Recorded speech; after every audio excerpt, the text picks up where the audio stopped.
Will the meeting of the Board of Trustees of the California State University please come to order? Ms. Kiss, will you please call the roll? Trustee Abrego. Here. Governor Brown. Trustee Carney. Trustee Day. Present. Trustee Eisen. Here. Trustee Fagan. Here. Trustee Farrar. Trustee Furstenberg. Trustee Hinton. Trustee Kimball. Here. Trustee Melendez de Santana. Here. Trustee Morales. Lieutenant Governor Newsom. Trustee Nyland. Here. Trustee Norton. Here. Speaker Rendon. Trustee Reyes Salinas. Here. Trustee Sebelius. Here. Trustee Simon. Trustee Taylor. Here. Superintendent Torlakson. Chancellor White. Present. Thank you. Noted, Chair. Hinton, sir. We have a quorum. Thank you very much. Thank you. This is now the time in which the board hears from public speakers. We have a great number of speakers today who wish to address the board, more than usual. So I am going to remind everybody once again, sorry, I feel like the people on the airline that tell you about your seatbelts, but we really need to keep it to a minute each. Please yield the mic to the next person. It is much more effective to address us in a succinct way anyhow. So thank you. And can you please begin by calling the speakers? Yes, thank you. And I will now call the names of those who have requested to speak for public comment before the board today. We'll begin with William Blischke, Sky Dent, Stephen Filling, and Brian Burkhart. Thank you. I'm William Blischke. I'm the president of CSU Emeriti and Retired Faculty Association. I have a brochure here. If you want more information, you can get a copy of that from our office. We also have a website, csurfa.org, and we have a quarterly publication called The Reporter, which will come out next week, and my From the President's article will be in there, and I'll expand on the things that you're going to hear about today. We had a state council meeting, passed a constitutional amendment to expand from faculty to all retirees, and that would include staff and non-faculty administrators. That was approved by the state council. It has to be approved by the entire membership, so we'll be emailing out like 4,000 attempts to get that approval. We voted unanimously at our state council meeting, which was held at Long Beach, to oppose the implementation of EO 1100. And I hope, in accord with ASCSU and all the other local campuses, I hope you'll delay that. We're also advising all of our members to become DACA advisors, or Dreamer advisors, and to go through the training programs that are on each campus to become a Dreamer advisor. We have 18 types of volunteering we're doing now. This is number 19, and I'll also mention number 20 in a minute. The CSU Million Shoe campaign has expanded to a couple other campuses. I want to expand to Long Beach. We're continuing at Dominguez Hills, and Sacramento is going to be doing it. I encourage the presidents and the chancellor's office to find out more about this Souls for Souls program. Lastly, in terms of the Basic Needs Initiative, I'm going to be having lunch today with Denise Bevely to explore ways in which we can get CSU IRFA people to form partnerships to assist in the implementation of that program.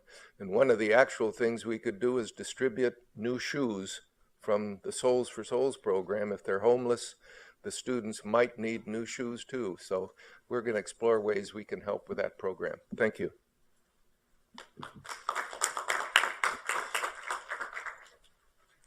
Hi, my name is Sky Dent. I've talked to you before. I'll try to talk quickly.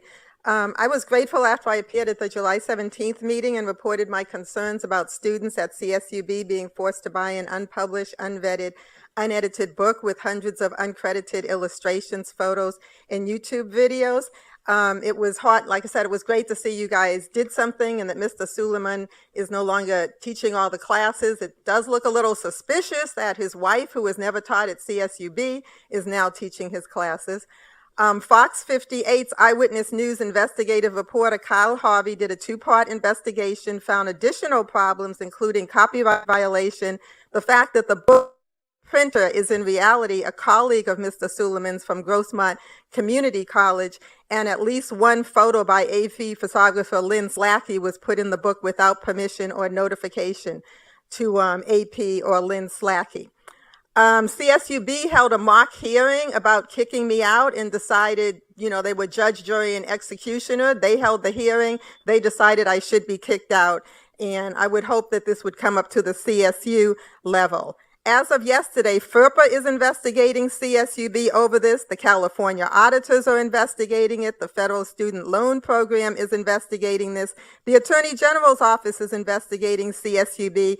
And when the federal government sees that I just received an email from CSUB Vice Provost Zorn ordering me and CSUB employees not to talk to each other, I'm sure the Justice Department will be interested in First Amendment right violations. If you don't do the right thing and reverse the retaliation and do something better about the books for the university, then I think there's going to be a problem. Also, as of yesterday, we discovered there were other music copyright violations in this DVD book. So Universal Studios, NPR, Def Jam, Interscope Records, and Jay-Z have been informed. And already NPR has contacted us and say they've sent this information to their attorneys. Now, you can disregard me and you can disregard the students. I don't think you're going to be able to disregard Jay-Z. Could you please... I wanted to say something good about the president, and I don't want you to interrupt me. President Mitchell is not responsible for any of this. He's a great president, and you should fix things before he goes out of office, so this isn't a cloud over his head. We should applaud President Mitchell for being there. Thank you.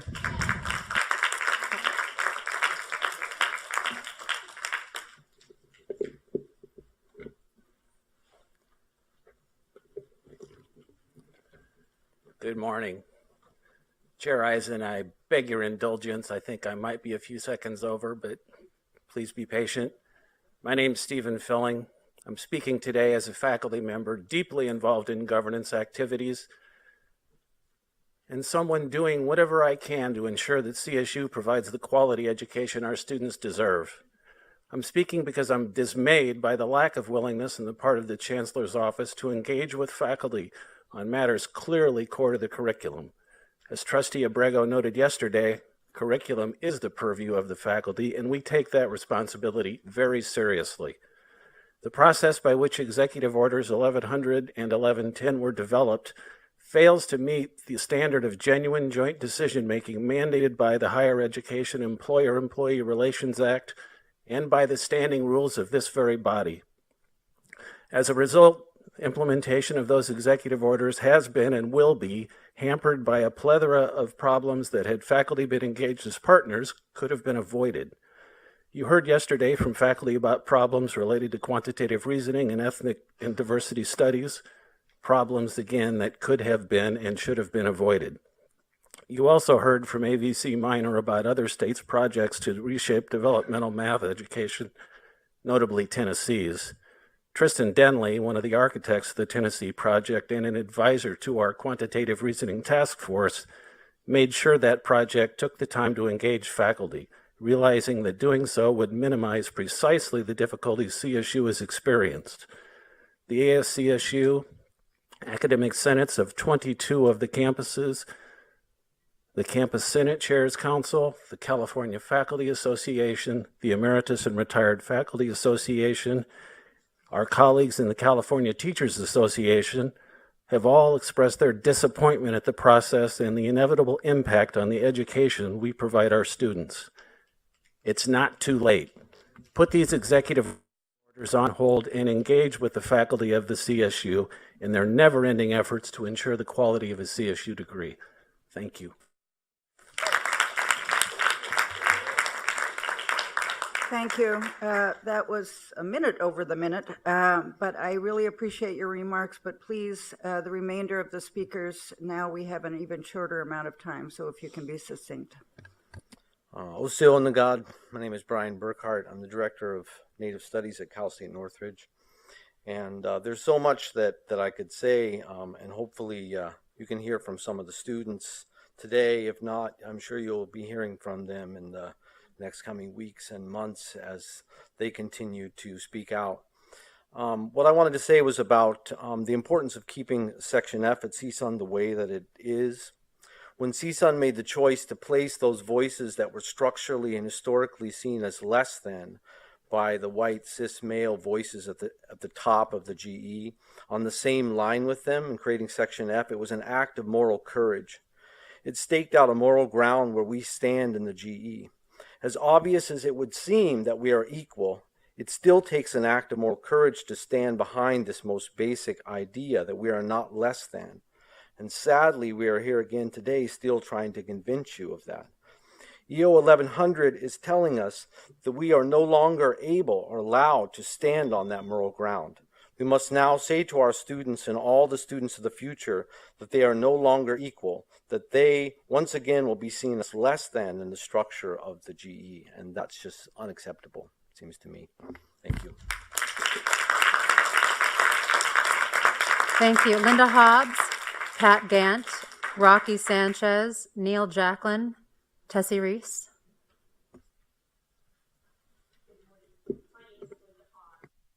A recipient of the federal WIOA Employment Training Grant. I am here today.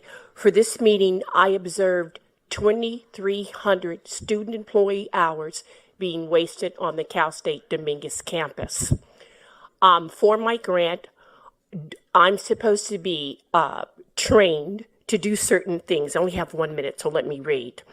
In my first class for my training grant, I'm expected to build a website, to create a YouTube video, and to use 1,900 emails to create a mind mapping chart.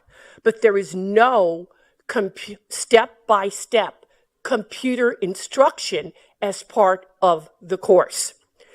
When I went to the library and I asked the students to help me, the librarian walked up and told the student not to help me. When I went to the Disability Student Center, the advocate called the dean and they said they were going to help me. They still refuse to assist me. I am going to fail my certificate program without additional academic support. I'm given 3 hours a week of tutoring. I beg of the chancellors to please give me this support so I can complete my federal employment training grant. Thank you.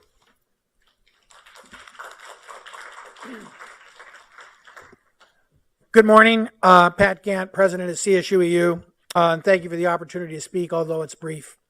So I want to appeal to the trustees as leaders of the CSU to continue having the dialogue at every level, and including the campuses, whether it's DACA, executive memorandums, because you really need to have the dialogue to reinforce that the CSU campuses are islands of hope in a desperate world. Mass shootings, fires, tragedies, hate, violence surrounds us. You have the opportunity and the privilege and also responsibility to keep the CSU as a hopeful enterprise for the students and the communities they serve. The first thing I would ask you to do is to look at your own internal policies and expand the speaking time so that you can have a dialogue, or at least here, for the citizens of the California that come here and to express your things. You have that ability to expand the speaking time on these speaking lists. That is not mandated by law. Think about it.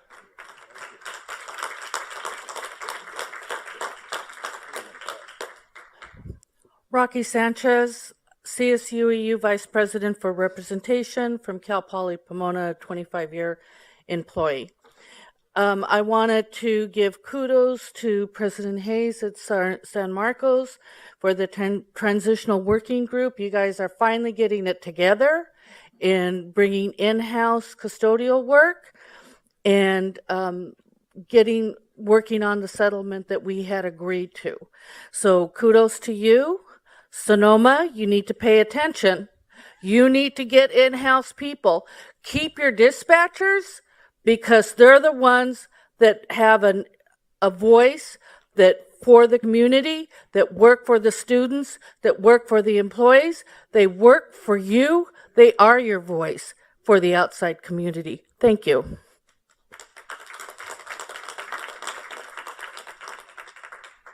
Good morning. Neil Jacklin, I'm a 24-year employee and graduate of CSU Stanislaus. My comments are directed to Chancellor White and the trustees. After listening to yesterday's discussion regarding CSU's budget request and the contingency plan to increase student tuition if the governor does not completely fund the total request, concerns me greatly. The students are now paying over 50% of the cost for tuition. And if you continue to balance the budget on their backs, you will not only undermine California's master plan, a plan of having an affordable education system for the next generation of students, but you will essentially be eroding the confidence that taxpayers have in your ability to manage the CSU. Increasing student tuition is not sustainable and a rational business plan. Thank you.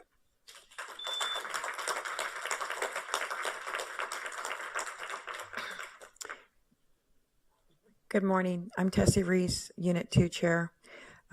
Spoke earlier today, so I have a minute. So what I would like to say is this. As we move through and get our agreement ratified, hopefully, one of the biggest wins we have, and I want everyone to hear this loud and clear, is that CSUEU now, and the Chancellor's Office of CSU, will raise almost 1,000 of our employees to the $15 an hour before the state of California does. This is a huge win for our lowest paid employees that we represent. And just to talk regarding, since I have probably 45 more seconds left, and I try to be respectful on the time that I'm allowed, that PowerPoint that was up earlier regarding benefits and what those folks, our employees, pay for their retirement, keep this in mind. When we have close to less than almost 1,000 employees, and many of them new employees, so after the 2013 year, are paying at the 6.5% of their retirement out of their checks monthly, that the campuses who hire these people pay them less than $15 an hour. That's a huge win for our folks. Keep that in mind. Thank you. Mike Chavez, Carolyn Duckett, Rich McGee, Ricardo Ook, and Pam Robertson. Michael Chavez, CSU Chair of Unit 5. During our bargaining sessions, it was recognized and agreed that the current salary structure, the open ranges, is broken and hasn't been working. Based on those assessments, both parties agreed to form a working group to review salary structure issues. I look forward and I believe that this group can resolve our salary structure issues, whereas our members can move through the ranges consistently in a predictable manner.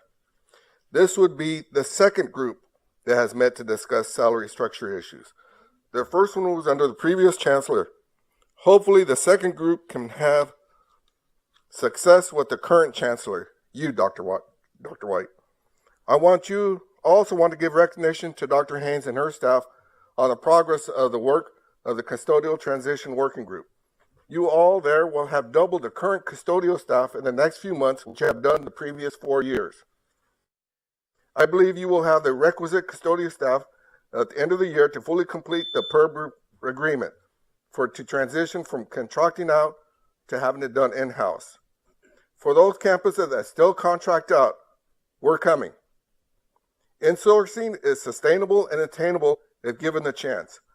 Stanislaus, Bakersfield, Fresno State, Northridge, and soon to be San Marcos, just to name a few, has believed in us. Thank you. Rich McGee, Unit 9. During yesterday's Finance Committee, it was shown that the operating expenses are going to be deficient for the available funding next year. We all understand times are tough, but you voted to allocate $75 million to a program, and a few minutes later talked about possibly raising student tuition. So you attract X number of students via the $75 million investment, but you lose an equivalent number by raising tuition. When I graduated, students in the audience, in 1981, we had a protest. They raised my tuition from $7 a month, or $7 a quarter, to $11 a quarter. Look what you're paying now. We cannot afford to keep doing business the same way. It's all about efficiency. And the number one way to gain efficiency in this system, Stop contracting out. You can't even account for it. No campus can say as a bottom line item what they're spending on independent outsourced contractors, and that should be a criminal act. Thank you.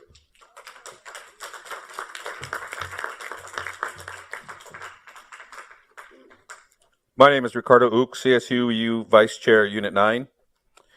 The CSU and the CSU bargaining teams have reached a tentative agreement, and we are moving forward towards ratification by our membership. Did it have to take 10 months? 10 months have been costly for both sides. This TA is a decent package for our represented employees. Moving forward, this morning, we were talking about the presentation that I saw was the investment strategy, the new master investment policy. What I am interested in, and what many in this audience is interested in, is the transparency. What does that mean? Will we get to know the restricted funds and unrestricted funds amounts? We want to see the amounts, not just an item that says liquidity portfolio, existing SWIFT portfolio. Numbers. How can these numbers help maintain services in the community? Have a good day.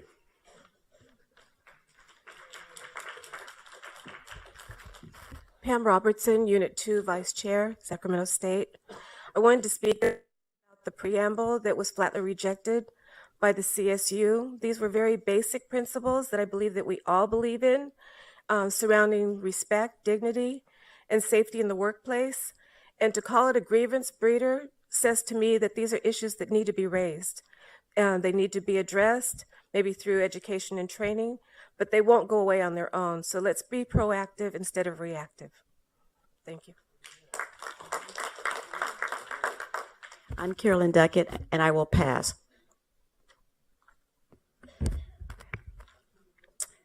So Jocelyn Ramirez, Freddie de la Paz, Janet Valenzuela, and Asia Gonzalez.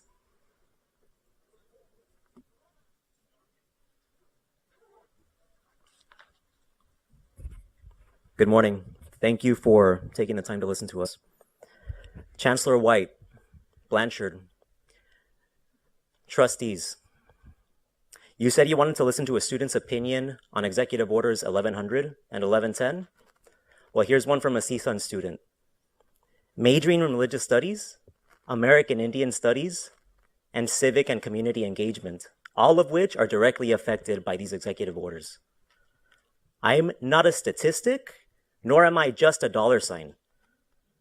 I'm a Mexican-American student seeking to understand my heritage, while also seeking my place in this world. Minority students such as myself will not allow you to take our identities from us. Sitting Bull once said, as individual fingers, we can easily be broken, but altogether, we make a mighty fist. And we at CSUN will be a mighty fist as long as we need to in order to combat your planned institutional racism. We will not comply with your executive orders. Thank you.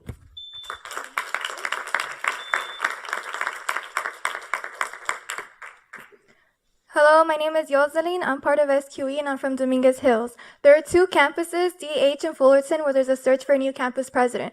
There are some things we want to see from our new presidents. We want someone that represents the demographics of each school, a president who will advocate and fight against the tuition increase, a president who will stand with our undocumented and documented community, as well as support the Clean Dream Act. We want someone who will support and provide resources for our LGBTQ plus community, someone who will be visible and accessible on our campus. We want to see them walk around and get to know us. We want someone who will know our school's social justice history and stand in solidarity with the community. A president who will not bow down to pressures from far right-wing groups and threats of lawsuits to bring provocateurs to campus and to put our students in danger. A president who knows the students, faculty, staff, and the school. Someone who will address the needs of non-traditional students, more hours for student services, more evening and weekend classes, and more supporting resources. We also want a president who will stand against executive orders that will cut down our remedial classes and cut down ethnic studies. Lastly, giving us only a few more days to submit comments is not enough. The deadline should be extended. Please take your comments into serious consideration when choosing our next campus president, since you will be choosing them and not us. Thank you.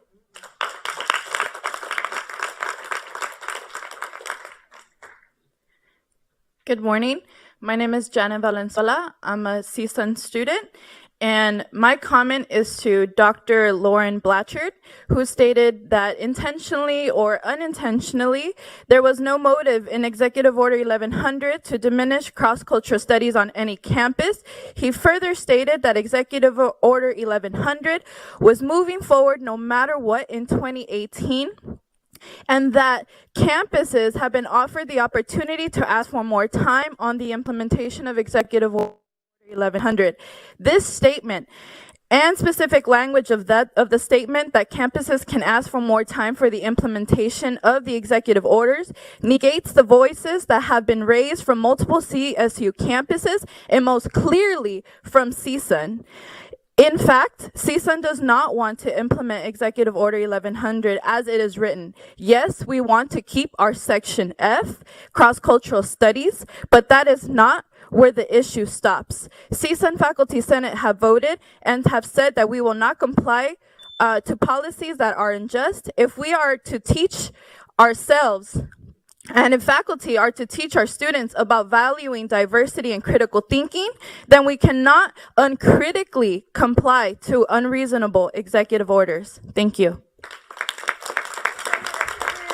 So we'll finish with Asia Gonzalez, Dulce Lopez, Hector Fernandez, and Jason Rabinetz. Hello, I'm Asia Gonzalez from Cal State Long Beach. I am also a part of SQE. Last time you all were gathered here, undocumented students were targets of violence under the Trump administration. A few individuals were proactive prior to the president's decision. Sadly, most were reactive or indifferent altogether. Thank you to those who have decided to pay for their students' renewal fees, whatever reason it may have been, including pressure from outside sources such as students. Today, I ask you to be proactive once more. Support the Clean Dream Act. Make it vocal to your students and peers. You cannot say that it is out of your control when we are here right now, using our power to vocalize our support and hopefully influence y'all to do the same. The act will allow thousands of students, including some of your own, to continue their education. This also extends beyond undocumented students. It affects their friends, peers, professors, family, and so much more. If you truly cared about your students, you would support this act. And I don't mean to send out an email to pat yourself on the back saying that you stand with undocumented students. Put some action to your words. Contact the White House and representatives, host phone banks, spread information, offer resources to students. Put your money where your mouth is. This also isn't the be-all, end-all to immigration reform, but it is the most tangible goal in the near future. Don't let this be your undocumented ally certification if it's all you end up doing for undocumented people. Send out a letter as a unified body that the CSU stands for behind the DREAM Act. Call on the UCs and CCs to do the same. Dulce Lopez. Okay. I have a lot to say, but I'll try to make this quick, but it is your job to listen to me, so I'm just going to go for it. Shared governance. Well, by the way, my name is Brittany Harvey, and I represent, I'm a student at CSUN. Shared governance should include student if I can just stop you for one moment, Brittany. I've called those that have been requested to speak. So is Dulce Lopez here? Dulce yielded to me. Okay, you have 1 minute then. Thank you very much. I'll try my best. Shared government should include student consultation because the decisions being made by this board directly affect the students you were appointed to serve, and your job is to serve. We as students are the most vulnerable, but we are also the most powerful. So we will invoke this power and clarify that CSUN will not comply with any of Executive Order 1100. Interdisciplinary overlay will not work. We don't want the upper division math and science class, and we don't want more time to compromise our legacy to benefit your ignorance and misunderstanding of what success means to students. We want an education that benefits us, and if you really care about student success, if you really want students, not just at CSUN, but on campuses statewide to gain an education that will make us better suited for going out in the world, then tailor our education to help all of us succeed. We want an education that recognizes us, our background, our lives, our well-being, our struggle, and our hope for the future. Because of the classes I have taken in Section F, I learned to challenge dominant narratives that have compromised me and my people, and I'm not alone. We are here missing class right now because we have learned to challenge, rebuke, and institutional structures that were created to silence the voice that we have formulated from these classes to say no, to stand for what we believe in. Don't relegate our histories and struggles to a footnote in the general education requirement and learning objectives. We fought for this education, and this is the education we deserve. And I don't understand why you feel threatened by the power we possess and can yield, because you were supposed to support and foster that power within us. I don't know if you overlooked that part in your job description, but that is your duty to us, and we demand that you do your job. And if you can't, then I suggest you resign and make room for someone else who can.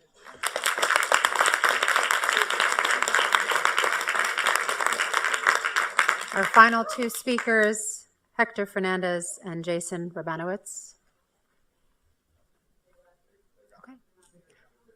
All right. Chair Eisen, that concludes the public comment. Thank you, Ms. Kiss, and thank you to all of the speakers, especially those who've traveled to come and address us at this meeting. We appreciate it. This time last year in my board chair report, we talked about the word thanks because we were approaching Thanksgiving. A unique word because it truly has no synonyms. It stands, what is the term, Fram? Sui generis. I still remember that from law school. We began our meeting yesterday with President Sakaki's extraordinarily moving remarks about gratitude and the gratitude she felt, experience what she did up at Sonoma State. So I am reminded of the many things that we at the CSU have to be thankful and grateful for at this time of the year and at all times of the year. So I want to begin by thanking President Millie Garcia for being a very reliable attendee at the walk on Wednesday mornings at this board meeting. Thank you for showing up at 6:30 this morning. I will miss you on those walks. I will miss you at all times. Thank you for your contributions to Fullerton, to the CSU, and really to higher education in this world. You are making us proud, and you are making us miss you terribly. Thank you. I want to also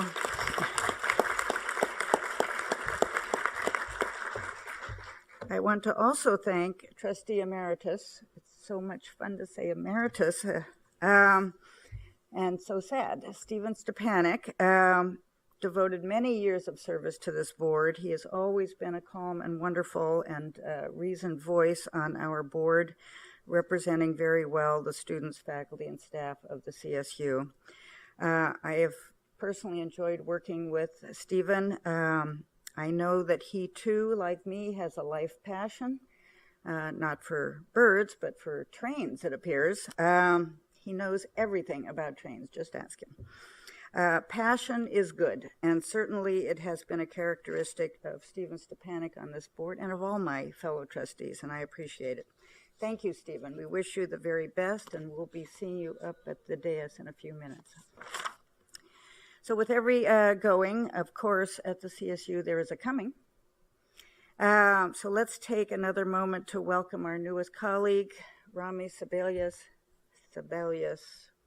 It took me a long time to get Stepanek right. Just don't take offense. Who is serving as our new faculty trustee. Rami, as it is our tradition on this board, I invite you to share a few remarks with us. Thank you very much, Chair Eisen. As a German, I can pronounce your name without flaw. I'm very, very happy to be here indeed. It's a dream come true.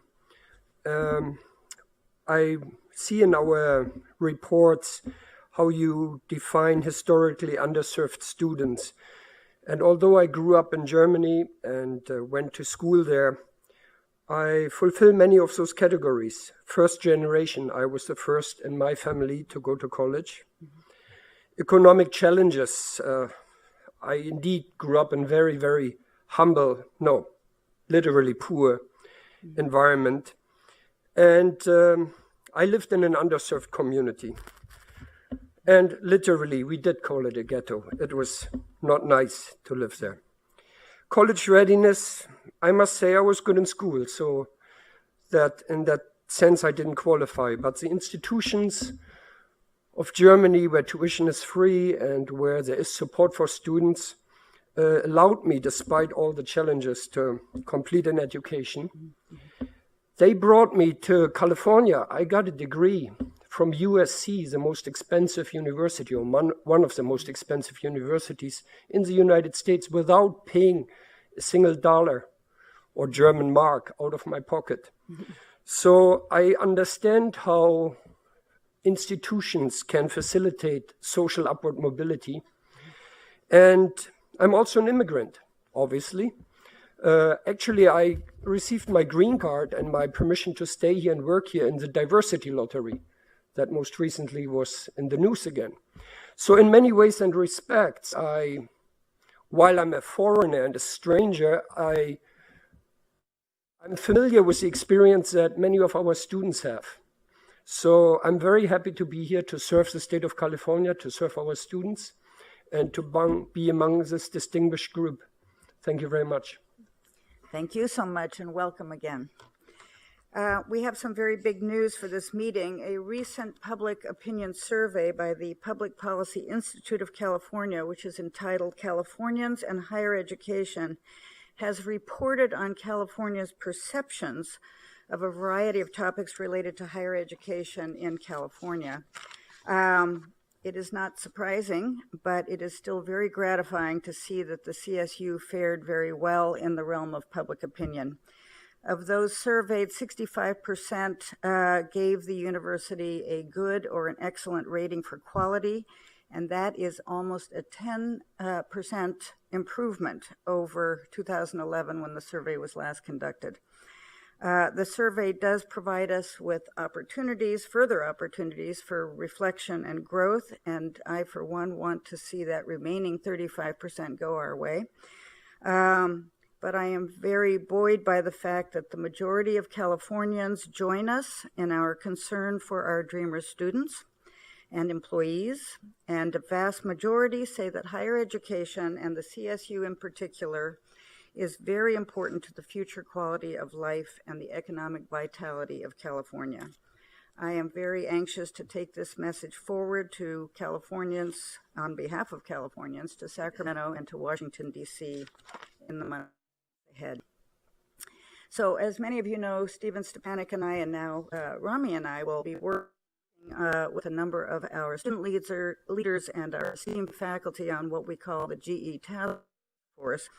One of the topics that we talk about in the GE Task Force is what are the qualities, or as I've been taught to say, dispositions that we want our students to have when they leave this university. What are those signature qualities that every student should leave here with?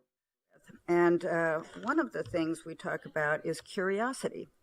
Curiosity is one of those qualities that's a little hard to define, but I can tell you that Bill Gates and Warren Buffett said in separate interviews that it was the single most important trait that they had that contributed to their success: curiosity.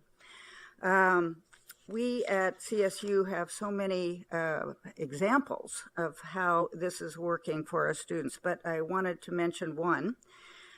Professor Matt Ritter, who is a Cal Poly San Luis Obispo professor, and his graduate student, Jason Johns, became curious about, oh wow, there they are, these things called cook pine trees. You see this up on the slide. It appeared that no matter where they were planted, they would lean, but they leaned in different directions depending on where you found them, and what they concluded is that they lean always towards the equator. Researchers measured the orientation of these pine trees on 5 different continents. They originated in a place called New Caledonia. I'm sure everybody knows where that is. I think it's on my next itinerary. It's somewhere near Australia and Papua New Guinea, close to the equator. And what our student and his professor have concluded is that the trees didn't want to leave the equator. And even though they have migrated away from it, they lean toward it. I guess they are homesick trees. So curiosity can take you a lot of different places. Creativity is another one of those dispositions that we highly value at the CSU, and I want to mention in this regard Fresno State. Fresno State has just received the American Association of State Colleges and Universities Award for Excellence and Innovation in Student Success and College Completion. Fresno State was recognized for their creative and effective efforts to achieve our graduation initiative goals. Joe Castro, wherever you are, I guess he's up at that meeting you mentioned yesterday. I want to congratulate him, to his team, and to the entire Fresno State community on this award and keep up the good work. I can't read your signs, but send them down here and I'll look at them. Compassion is another valuable quality that we value so much at the CSU. And I don't know why they all begin with C, but these dispositions tend to.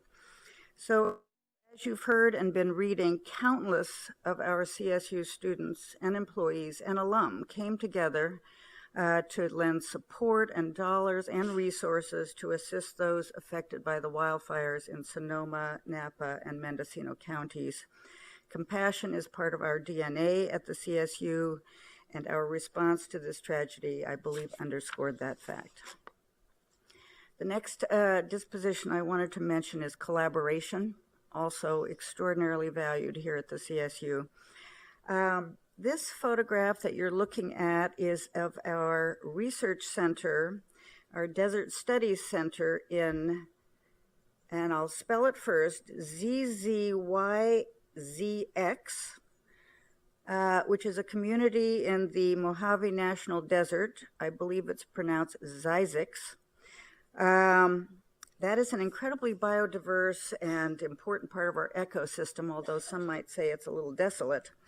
It is the Desert Studies Center, which is a consortium of 7 of our CSU campuses, is managed by Rob Fulton. He is the only resident of Zyzix.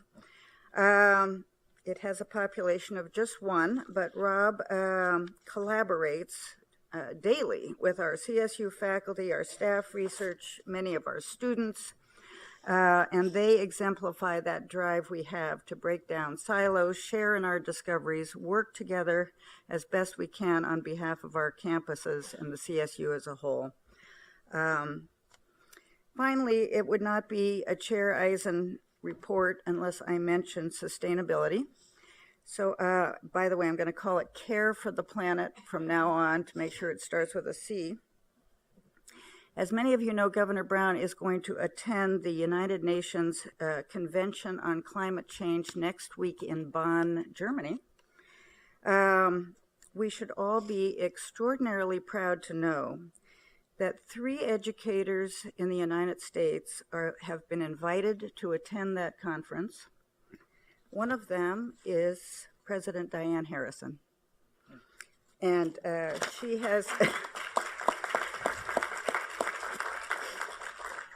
she has been a fearsome advocate for sustainability. She is going to represent us beautifully at this conference, and we are very much looking forward to your report when you return. Thank you so much. Late breaking news, I learned yesterday that California Maritime Academy recently received the Marine Environment Protection Award put out by the North American Marine Environmental Protection Association. That is a wonderful award. Congratulations, Admiral Cropper, and thank you for sending me the photo. Keep up the good work. Protecting our oceans, of course, is vital, and making sure they are not filled up with plastic water bottles is good too. So thank you for your good work. That concludes my report. Well, thank you, Chair Eisen, and I'd like to build on your thoughtful comments and offer perhaps another quality that we seek to instill in our students and alumni, and that is one of community.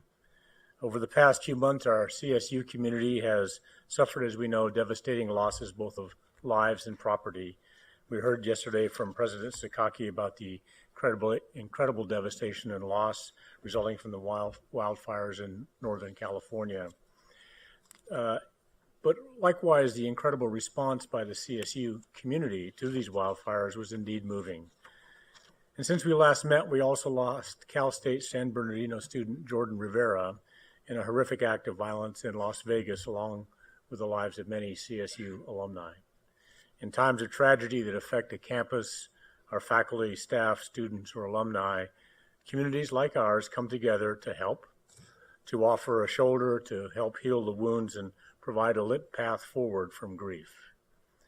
A few weeks ago, President Morales joined the San Bernardino community for their second annual Run Like a Mother 5K.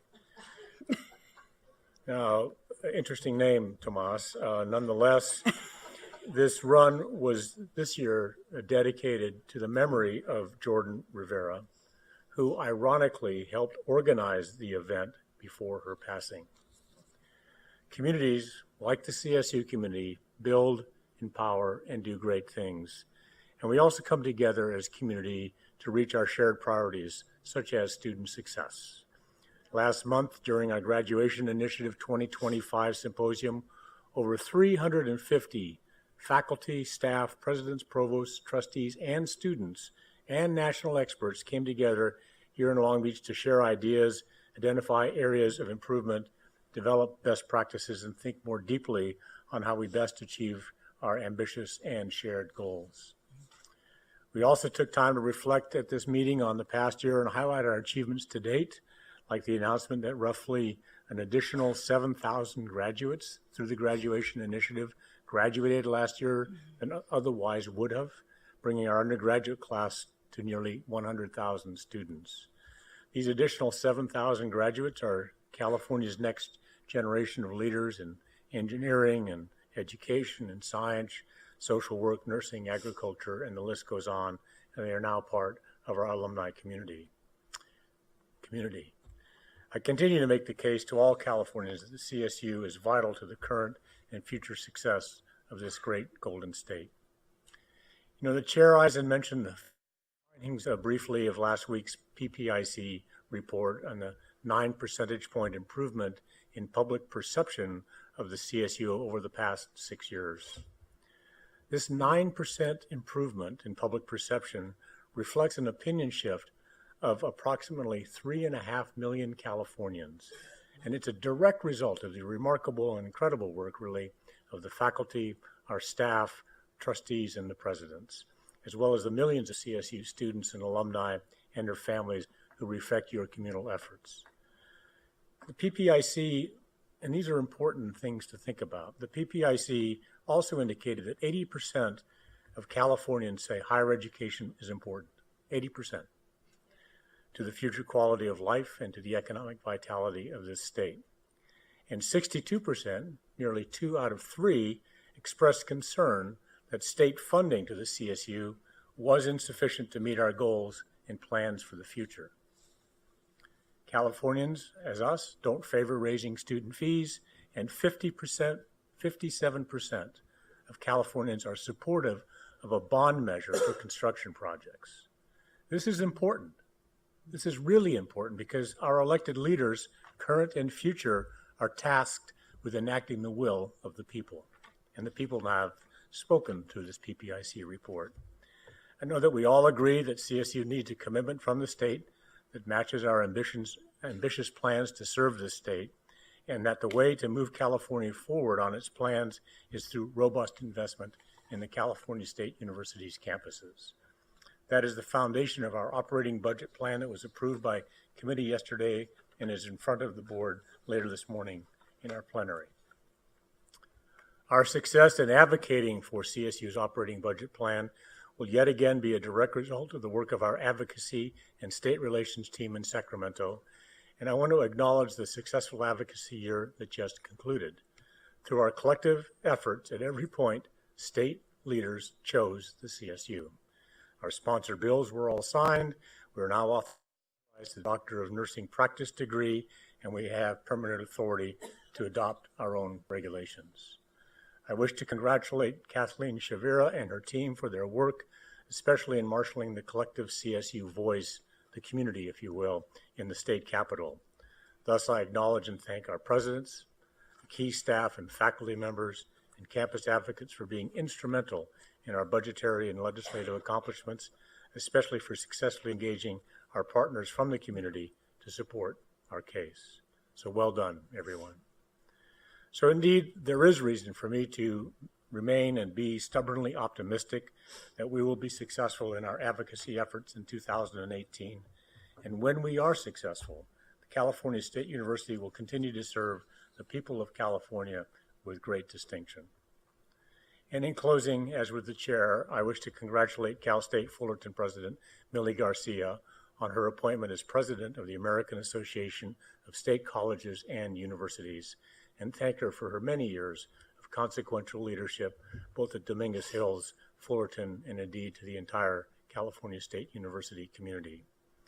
In the coming weeks, I will visit Fullerton to listen and learn from the campus community as we begin the process to appoint an interim president and conduct a national search for a permanent successor. Millie, you've been an outstanding leader and indeed an exemplar of the CSU's mission, vision, and values. While the times and titles may change, although you'll still be president, I speak for all of us in saying we look forward to continue to work with you in your new role, and we wish you nothing but the very best. Chair Eisen.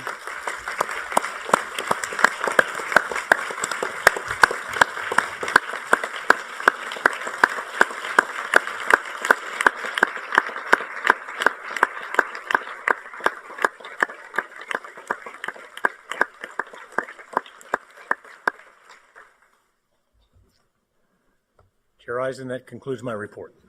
Thank you so much, Chancellor. We're going to reorder slightly the remainder of our reports to accommodate a time schedule. So, President Morales, will you give the report of the alumni?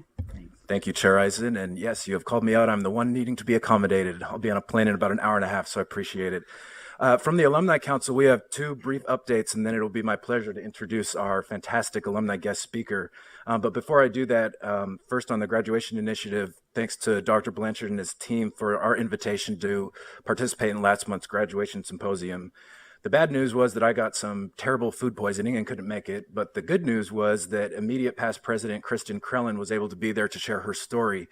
Kristen, as many of you know, started as a freshman at San Diego State, ended up dropping out because of class unavailability, and ended up finishing her degree at night at Fullerton. So she really saw the whole spectrum of why we're doing all this work.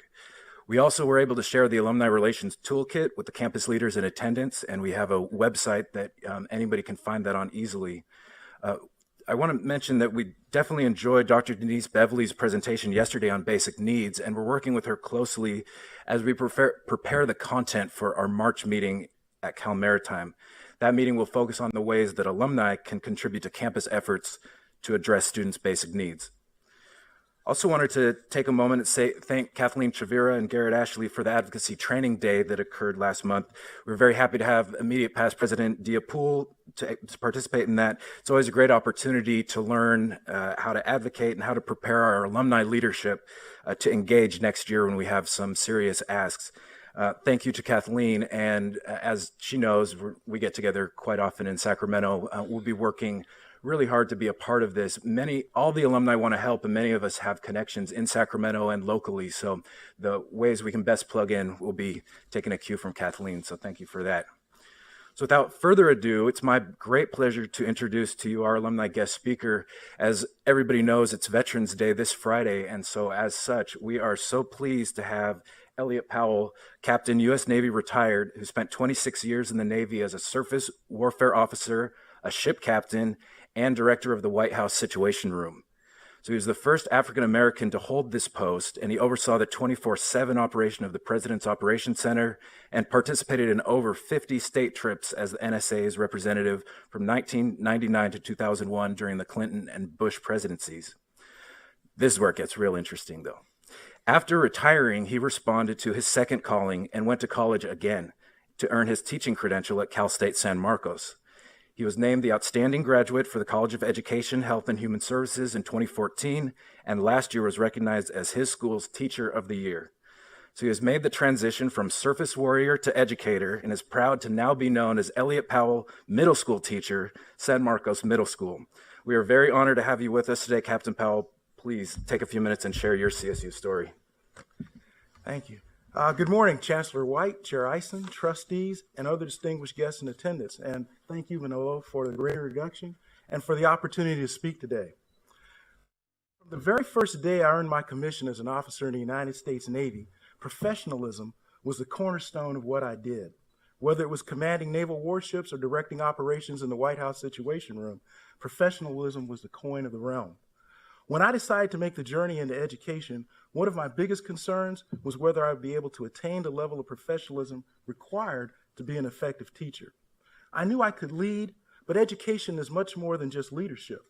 Fortunately for me, the wonderful instructors at Cal State San Marcos middle level program gave me the professionalism and the tools I would need to be an effective teacher.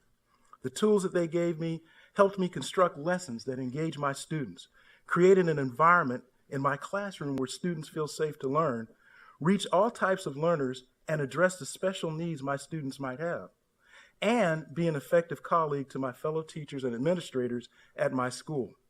As a result, I get to help my students set goals and dream dreams, share my experiences with them, and constantly remind them that education equals options and options result in opportunities. Because of Cal State San Marcos, every day I get the privilege to not only teach my students about history, but help them with life and show them what it takes to be good citizens. Over these past years, I've been able to help my students deal with divorce, death, or thoughts of hurting themselves. I get to see those wonderful light bulb moments when they finally get it, or the joy of watching a young boy or girl see what they can accomplish if they're willing to abandon mediocrity and embrace excellence. I'm especially proud of the role I get to play as my school's Model United Nations and Junior ROTC Club advisor. Not only is my school the only middle school in my district that offers these clubs to their students, it gives me a chance to show my students worlds that they've never seen and how they can be a part of them. So, in case you can't tell, I'm having the time of my life. To be totally honest, I have a secret weapon. I can't say enough about the support I receive from my beautiful and amazing wife, Veranda. A superstar in her own right, she retired from government service 3 years ago. A budding entrepreneur, she started her own business helping organizations establish lactation rooms for nursing moms. In fact, she's the reason why we're here. I told Veranda when I retired from the Navy that after enduring all the moves we made during my career, over 12 separate moves, and I was only there for 2 of them, she could tell me when she was ready to retire and where she wanted us to live. She did, and we're here. Whether it's making sure my lunch or breakfast is ready, being a sounding board for the lessons I'll be teaching, or letting me have a little more time on the weekends to grade papers or plan lessons, she has definitely made the transition from being the world's best Navy wife to being the world's best teacher's wife. You see, some spouses tolerate their spouse's career. My wife embraced my Navy career then and my teaching career now. It's hard to believe I'm starting my 4th year of teaching, but I am. And I'm having a blast. Of course, there have been challenges. I have students who aren't reading or writing at grade level, many whose primary language isn't English, as well as a significant number of special needs students. However, my average class size has dropped from 34 to 30 students. I have new Chromebook computers, and this year I have 160 amazing 7th graders who are well on their way to making this an exceptional year. I still smile when I'm walking across campus in the morning or after school and hear my students shout, "Good morning, Mr. Powell," or "Good night, Mr. Powell." I miss them when we're not in class, and I worry about them when we're not in school. All in all, I'm living the dream yet again.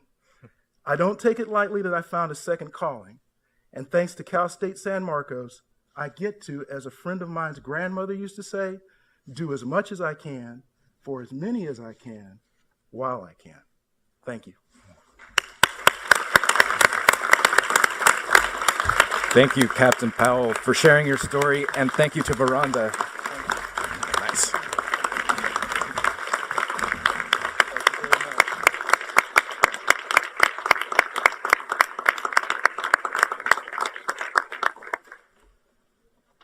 Thank you again for sharing your story, and thanks for Veranda for being here with us. Thank you for your service to our country. We are extremely proud to have you as part of the CSU family. Thank you, Chair Eisen. That concludes my report. Thank you so very much, and thank you for that incredible story. We really appreciated that. We will now have the report of the Academic Senate. I don't know if it'll be a trick or a treat, but my guess is the candy has something to do with it. Well, I'm not sure how I'm supposed to follow that. Thank you very much, Mr. Powell, for your service. We appreciate it. And thank you, Trustee Eisen. It's my pleasure to share with you and the board what's been happening at campus senates as well as the statewide senate since my report to you in September. Remember that report? It was all about time. And at the end, I showed you a photoshopped picture of the chancellor and asked him for a timeout on implementing Executive Orders 1100 and 1110. Next slide. I asked for that timeout because last year I began warning you, as the canary on the left, that the faculty working in the campus coal mines have been gasping for air and shared governance is suffering. This academic year, when the executive orders were released in August, I became the canary on the right, and the Senate asked to put the executive orders in abeyance in a September resolution. The Chancellor's office responded to that resolution by saying that campuses could seek extensions to the timeline. I can't say this response was the equivalent of canary CPR, but I will say senators stopped talking about disbanding the Academic Senate in protest. So, next slide. I'm back. Like a phoenix from the ashes, I rise again to give voice to what the Senate discussed at our meetings last week. It's only fitting that this beautiful phoenix represent AS 3312, our resolution to recognize and commend CSU campus mutual aid and assistance, first responders, and campus emergency responders in the Sonoma fire emergency. We all know, as we heard very poignantly yesterday, that members of the CSU community, most especially from Sonoma State University, lost loved ones, homes, and other property in October's devastating wildfires. The Senate's resolution pays tribute to the countless first responders and volunteers who helped manage the situation. From Humboldt in the north to San Marcos in the south, the CSU rallied in support of one of its own. While the tragedy in the moment is heartbreaking, its aftermath can be full of opportunity, and the Senate looks forward to keeping tabs on what rises from those ashes. Continuing on with my summary of Senate actions, from the sublime to the ridiculous perhaps, I should explain that the Senate started its meetings last week on Halloween. Next slide. So you see here 4 members of the Senate, 2 of whom are officers, enjoying the occasion. Senator T. Rex makes a cameo appearance later in our meeting, as you'll see in a moment. But first I want to explain the gift I left for you at your seats. Of course, what's Halloween without candy? Inside this little bag, you'll find half a dozen sweets. Smarties, Take 5, Sixlets, Kisses, Trident, and Payday. Those are the treats. The trick is going to be for you to figure out how each of them relates to my report. Next slide. Here's that cameo I promised you. No, none of the candy relates to this image because this picture is not sweet, it's bittersweet. The Senate bid farewell to Trustee Stepanek in a resolution of commendation for his over 4 decades of service to the CSU. I don't know of anyone else who can say he or she has been a student, student assistant, member of the staff, lecturer, member of the faculty, department chair, statewide senator, and faculty trustee. What a unique perspective on the inner workings of the CSU. In his final remarks to the Senate last week, Trustee Stepanek challenged us to engage in conversations with the system administration on how legislative mandates that impact the CSU can be discussed in a collegial, shared governance environment. He said our current model of shared governance is showing serious signs of stress, and we need to take a step back and revisit how the ASCSU, the Chancellor's Office, and other constituency groups interact with each other. I'll tell you in a moment how we rose to that challenge. But first, you should know we welcomed Romy Sebelius to his first meeting with us as faculty trustee. Next slide.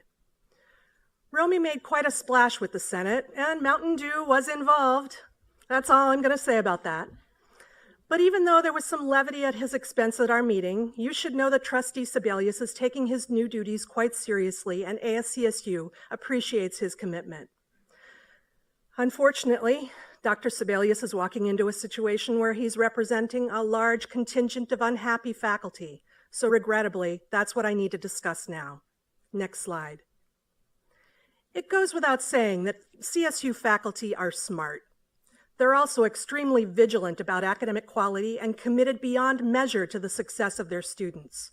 Ever since the August release of these executive orders, however, many have been anxious and upset. That's because they don't feel they were adequately and appropriately consulted before the orders were released.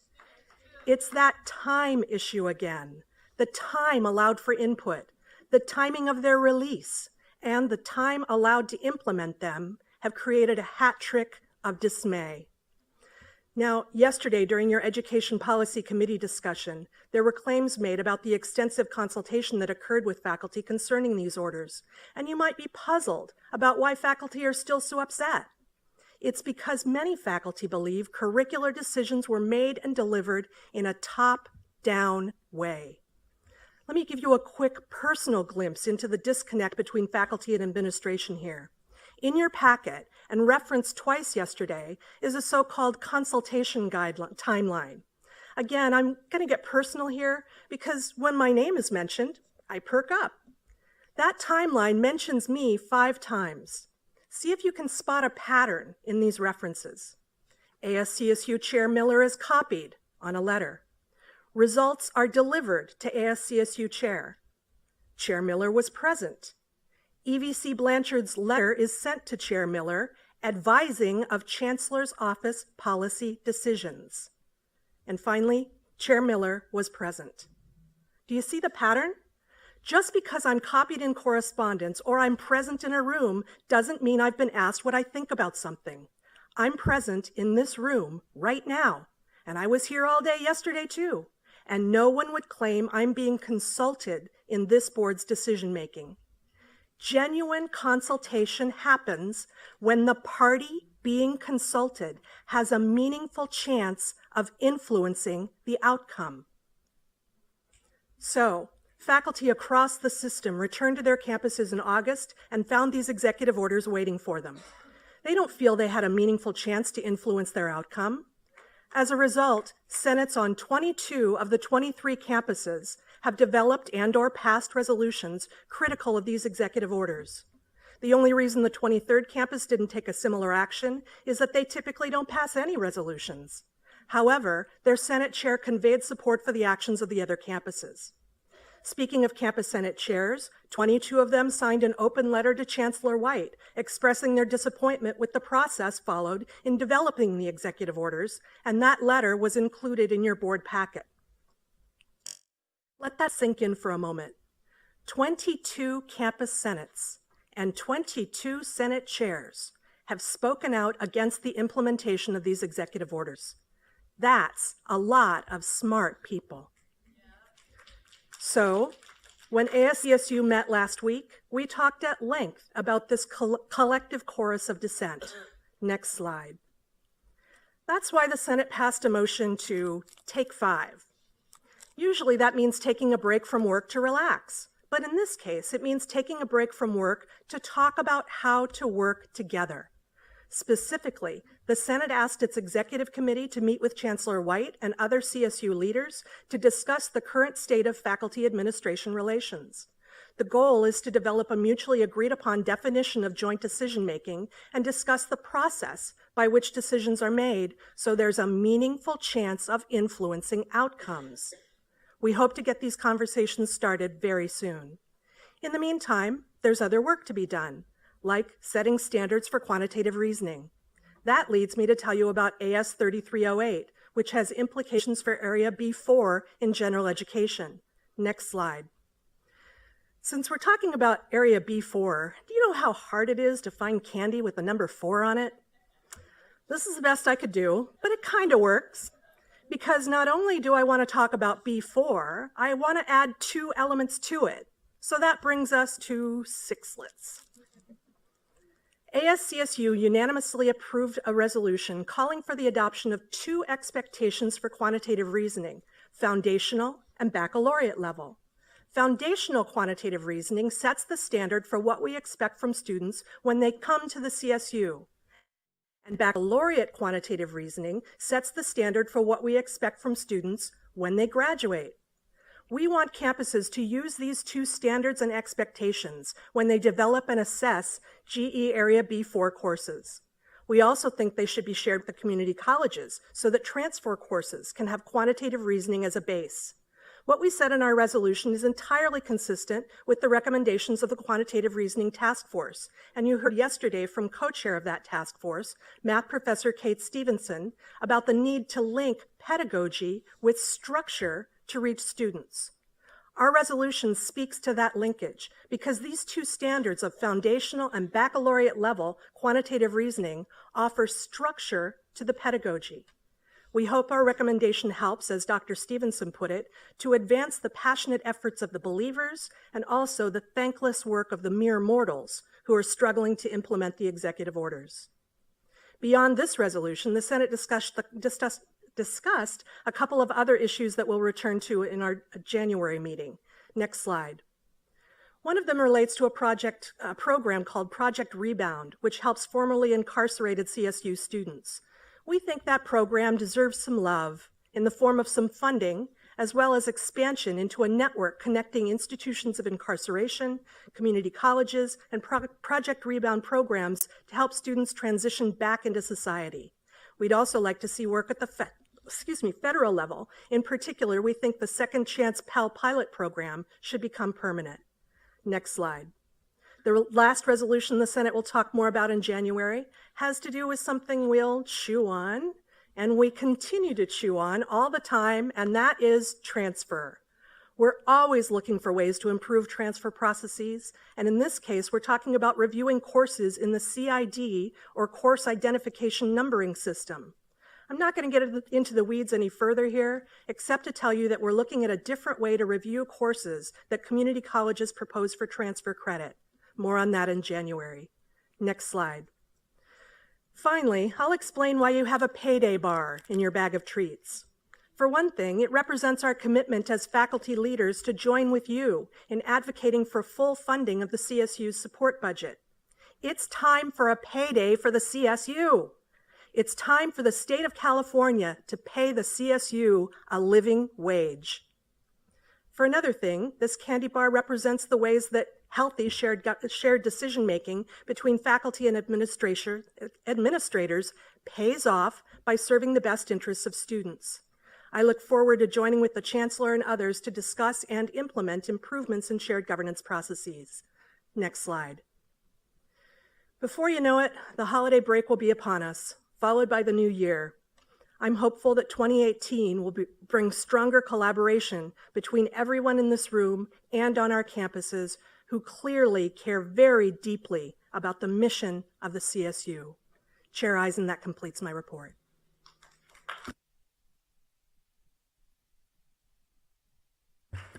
Thank you, Chair Miller. You had me scared for a little while, but in the end, it was a treat. President White, will you provide us the report of the CSSA? Thank you, Chair Eisen. Yesterday, President Sakaki spoke beautifully about the feelings of loss and love that our Sonoma State community is experiencing as they recover from the horrific wildfires that claimed many lives and homes and left no one in the community unscathed. I want to echo her thanks to the first responders and those regular, everyday people who stepped up for both neighbors and strangers in such a desperate time of need. As our country is repeatedly shaken by tragedy, in Northern California and Puerto Rico and Las Vegas, New York City, and most recently Texas, it can be so hard to see any good. But I'm reminded of that old Mr. Rogers quote that always seems to circulate after a tragedy. Look for the helpers. You will always find people who are helping. In a political climate as divisive as the one we exist in today, it's easy to become increasingly polarized. It's easy to see those who disagree with us as other, to hate, to yell, to name call, to cling to the familiar. Sometimes looking for the helpers is the only thing that keeps me sane and engaged, as I experience day after day bad news fatigue. So I'd like to take a moment now to talk about the helpers here in the CSU. I want to thank Trustee George Reyes-Salinas and others who championed the resolution that will be discussed later this morning, protections for undocumented students, alumni, and employees. We cannot be distracted from the fact that there's not yet a legislative solution through Congress to protect the dreamers who are essential and valued members of our community. We are laser focused on supporting our undocumented peers, and we will not stop talking about this until protections are in place and they can go on to live their daily lives here without fear. Whether they are neighbors or strangers to us, we must stand up for them. I want to thank those who work in all different capacities to support CSU students inside and outside of the classroom, through food pantries, mental health services, through research opportunities and other fantastic high-impact practices. Thankfully, there are so many helpers in the CSU that I can't possibly name them all. But it's amazing how one CSU employee taking one extra moment can make a world of difference for a student. We look up to our faculty, advisors, department staff members. You are the success stories that we aspire to replicate. I vividly remember the required advising appointment that I had 2 years ago in the fall of my senior year of undergrad at Stan State. For a variety of reasons, sabbatical and retirement of different faculty members in my department, I'd been shuffled between advisors for the past few semesters. I'll never forget sitting across from Dr. Tumalo for the first time when he turned to me at the end of the appointment and asked, "Have you thought about grad school?" I hadn't. No one had ever asked me, "Have you thought about grad school?" If Dr. Tumalo hadn't taken an extra moment to see me and to push me, it likely would have never occurred to me as an option. I wonder if he knows what a helper he was to me that day.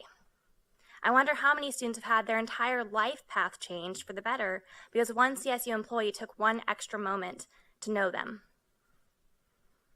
I also want to thank the people who asked tough questions to help create a better system to serve California. Here at the Board of Trustees, on the campuses, and in the classrooms, we must keep asking the tough questions, saying what needs to be said, upholding the mission of affordability, accessibility, high quality, and completion. And I would offer that all of those things don't mean much if equity isn't also in the equation. As the board begins to deliberate on this year's funding request, and as the numbers become more clear, one thing remains obvious. We're going to need more funding to do the important work that needs to be done. And based on last year's final budget, we know the governor will propose to give the CSU less than it needs. This puts the board in a position where hard choices will almost definitely have to be made. I know that students are ready to join all of you, as well as all system stakeholders, in working to receive this full request.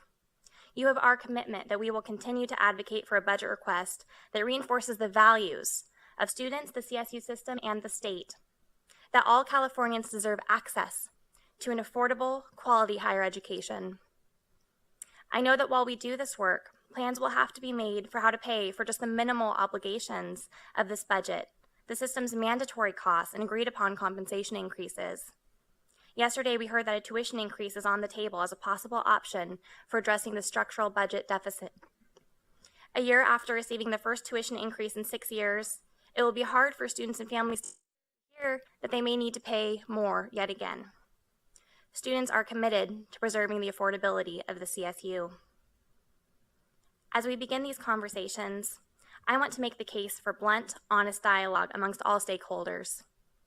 It's unfortunate that in today's world, that type of conversation is becoming more and more elusive. Disagreements on strategy can grow easily into distrust of values and personalities. It almost seems as if we're looking for ways to see each other as an enemy, even when we agree on much more than we don't. And unfortunately, we here in the CSU are not immune. But I know that we're capable of seeing the best in one another, recognizing, as a representative from CFA said earlier this morning, our unified commitment to providing a high-quality, financially accessible education. We are capable of seeing the best in one another, even if we may sometimes disagree on the best way to get to our location.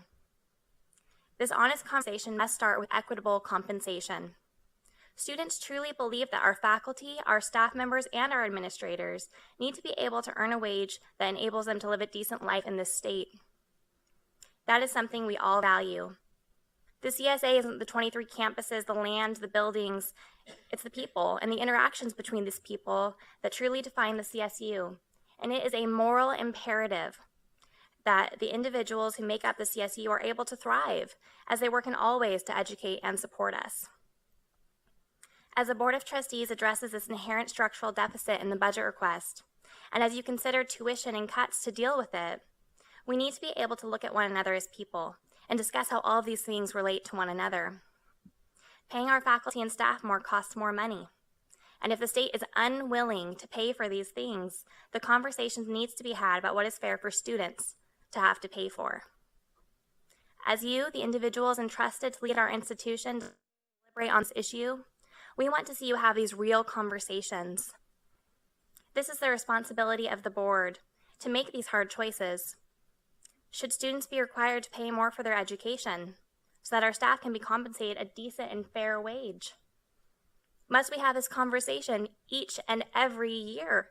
Or is there a plan to pull us away from this diametric system that pits students' financial interests against the interests of our employees? It's not sustainable to talk about tuition increases and campus cuts year after year. It's exhausting for everyone involved. And quite frankly, it distracts from what we should be talking about every day.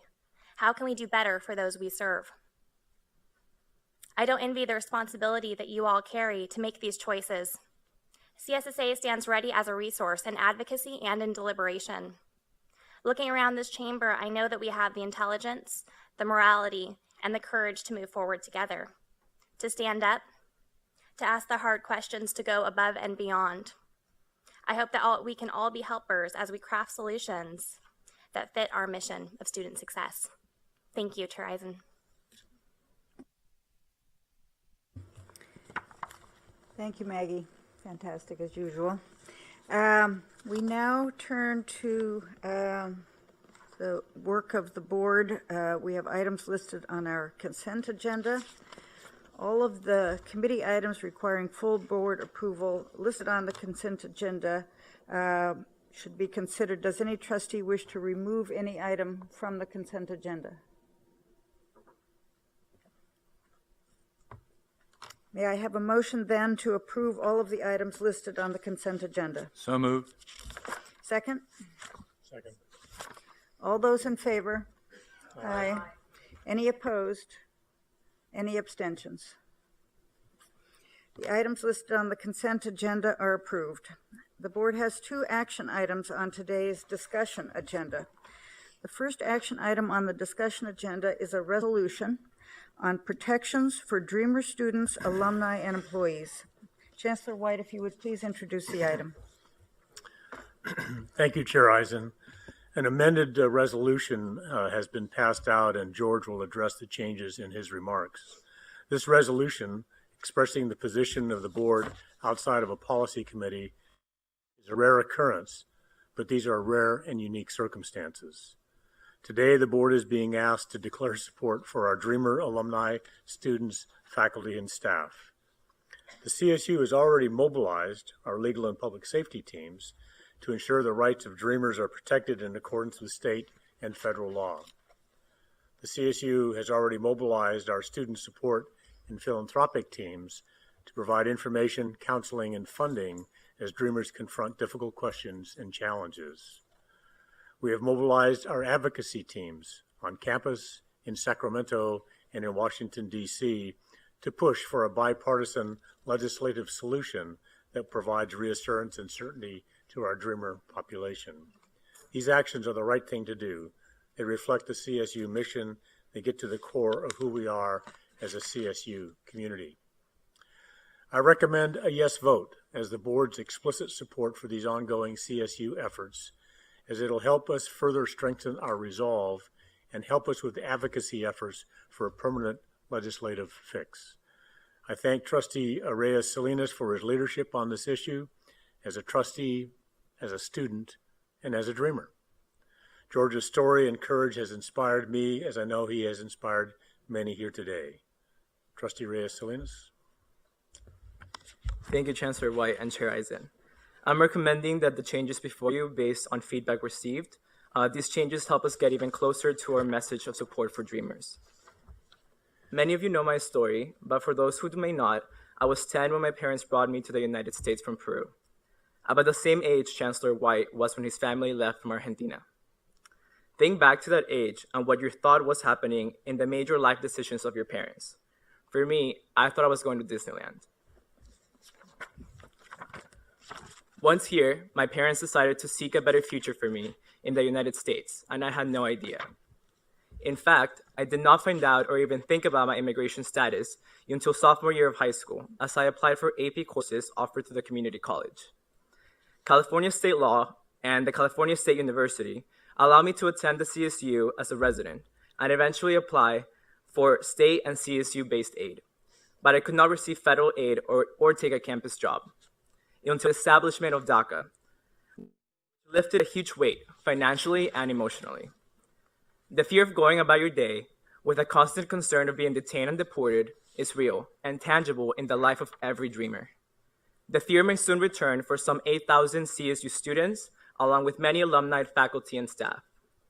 I thank you all, trustees, chancellor, presidents, faculty and staff, and fellow students, for your engagement and advocacy on behalf of Dreamers. I would also say to our elected leaders in Sacramento, there is a role and responsibility for the state to fill in protecting its community. And a major step forward would be to provide funding for robust legal aid. For our leaders in Washington, D.C., the time to act is now. This is a rare opportunity to set aside politics and partisanship for a policy that you know is right. Thank you again, Chair Eisen. Thank you, Trustee Reyes Salinas and Chancellor White. Trustees, we have an amended resolution before us. May I have a motion to approve the resolution? Second. Thank you. Thank you. Do I have a second? Second.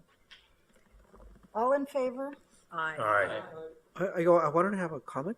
May I Oh, comment? sorry, Trustee Morales, please. Yeah, Any comments? I just want to say that, well, first of all, I think I want to commend the Chancellor for being the first, frankly, in at least the higher education and probably in the country to put out a policy or a statement along these lines. So on the second, I think that we do have, I don't know how many, but we really have a lot of students who don't qualify for DACA or chose not to seek DACA protection and enrolled at the CSU.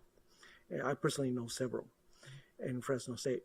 So I would venture to say that there's numerous of them. So I think we should be cognizant of that we want to protect those undocumented, as stated earlier by Maggie.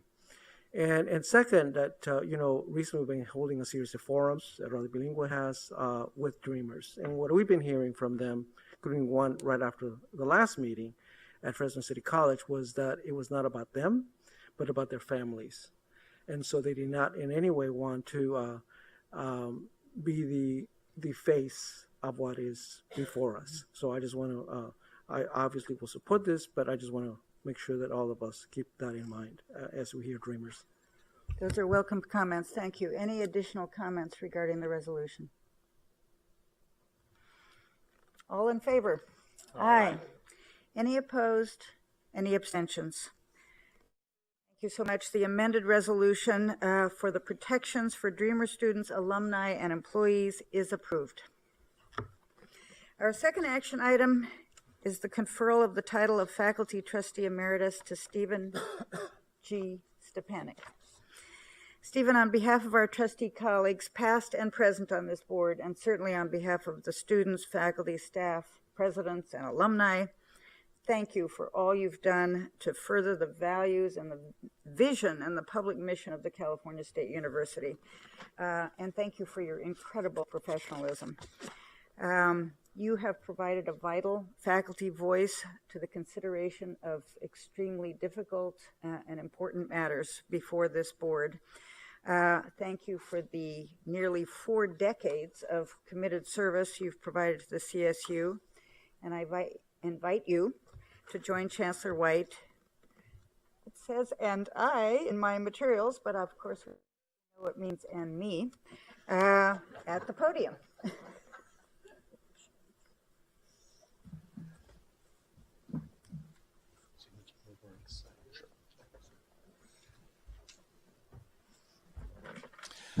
So we have the conferral of the title of Faculty Trustee Emeritus for Stephen G. Stepanek, with a series of whereases with respect to his appointment and his service to the institution in this role for the last 4 years, but for quite frankly, the 36 years that preceded his role as trustee, and finishing with resolution by the Board of Trustees of the California State University that this board confers the title of Faculty Trustee Emeritus on Stephen G. Stepanek with all the rights and privileges thereto, signed this date by Chair Eisen and myself.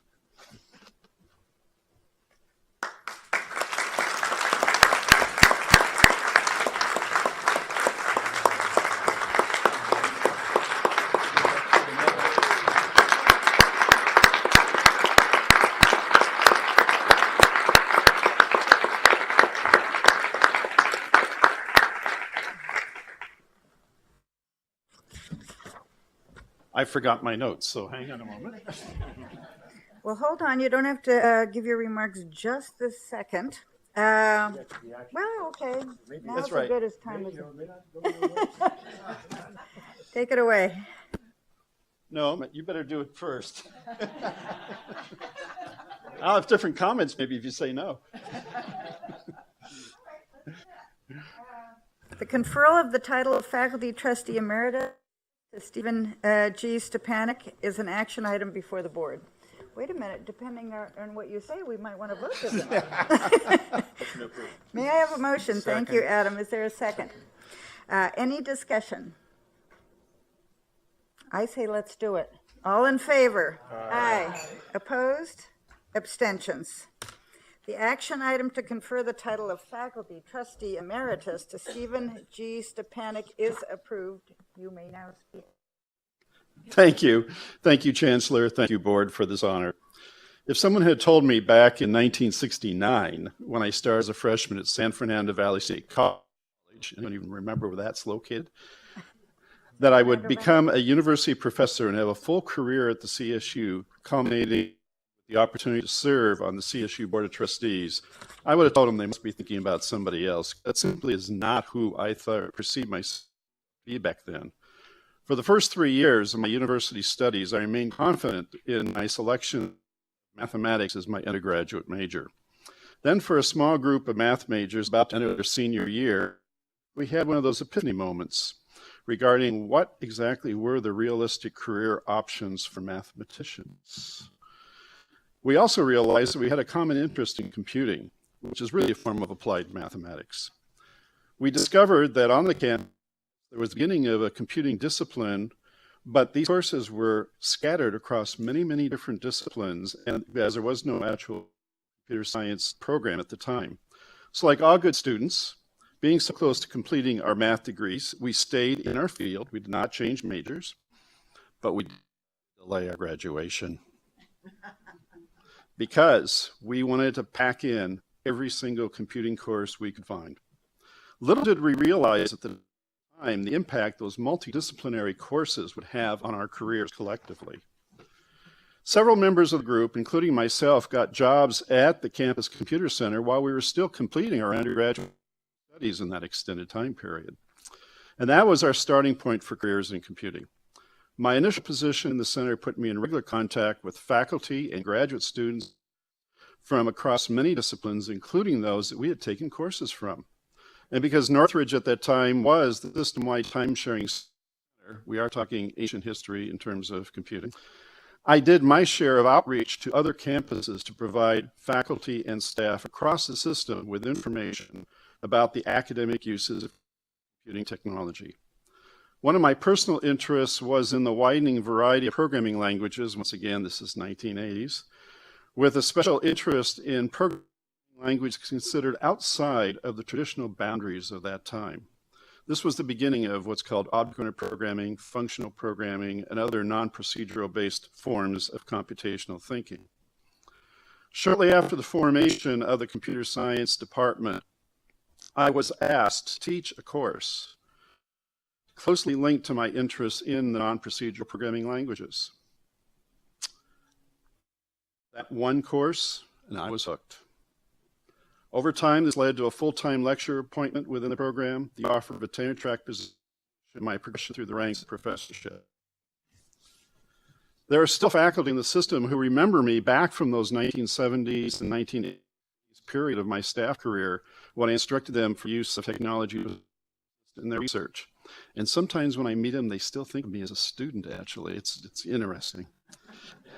So I was a student of the CSU, a staff member, a lecturer, and a professor. My experiences in these positions formed the foundation of my insight as I worked with others on campus and system issues, leading to my service on faculty governance committees in both the campus and the system level. My service as department chair for 15 years, my election by the Northridge faculty to the position of faculty president for 2 terms, and my selection to be a faculty trustee for 2 terms. With 23 years of active participation in the process of faculty governance and shared governance, I'd like to take this next part to offer a slight reflection on how governance has changed over the years. And I want to make it very clear, there is a difference between shared governance and faculty governance.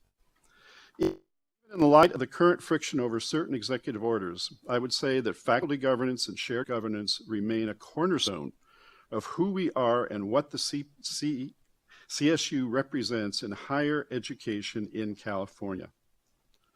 But the functionality of shared governance has changed over time. If you go back 30 years or so, shared governance was really quite simple.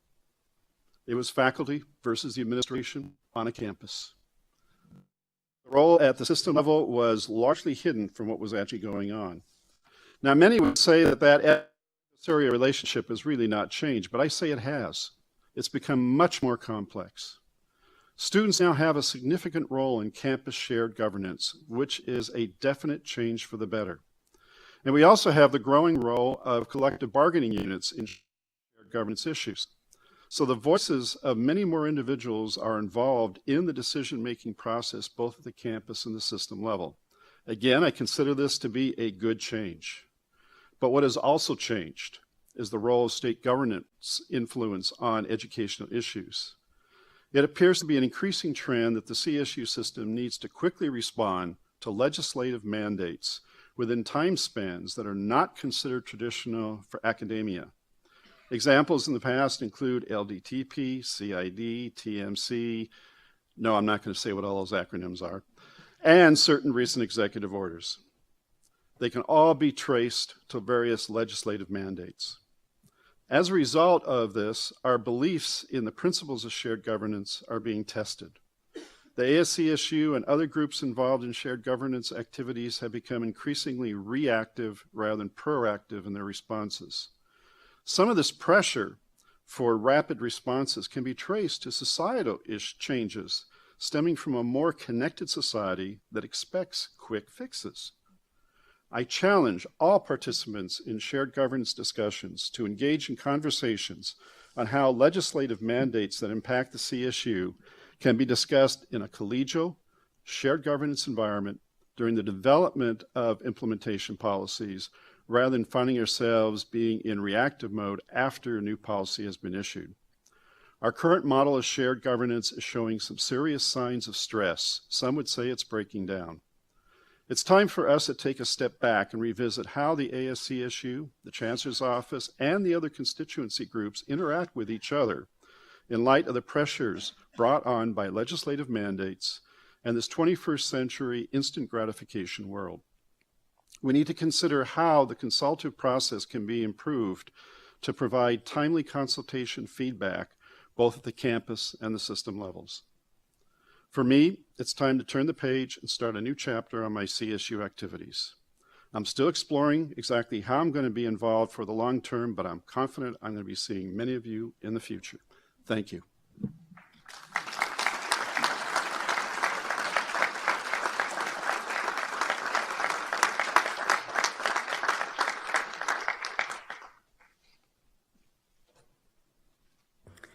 Thank you, Stephen. The board will now adjourn into closed session to discuss executive personnel matters. We'll take a short break before we convene.